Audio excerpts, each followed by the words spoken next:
Autre échéance très attendue, le Conseil constitutionnel va rendre demain sa décision concernant le RIP, le référendum d'initiative partagée. Porté par les parlementaires de gauche, il vise à limiter l'âge de départ à la retraite à 62 ans.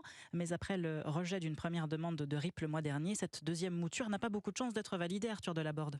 Oui, pour espérer voir son RIP aboutir, la gauche a ajouté un article 2 à la seconde version de son texte. Il vise à instaurer, je cite, une contribution des revenus du capital au financement des retraites.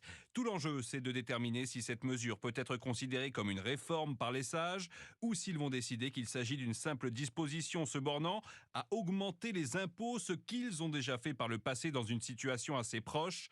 Selon la Constitution, un RIP doit en effet porter sur des réformes relatives à la politique économique, sociale ou environnementale. Or, en se basant sur une interprétation très stricte, l'institution de la rue de Montpensier a estimé que le premier RIP ne présentait pas ce caractère de réforme. Les chances que ce second texte soit validé sont donc faibles, et même si le Conseil constitutionnel venait à donner son feu vert, l'organisation d'un référendum resterait peu probable. Il faudrait encore récolter 4,9 millions de signatures, et surtout le Parlement pourrait mettre fin à la procédure, simplement en examinant le texte. Arthur Delaborde.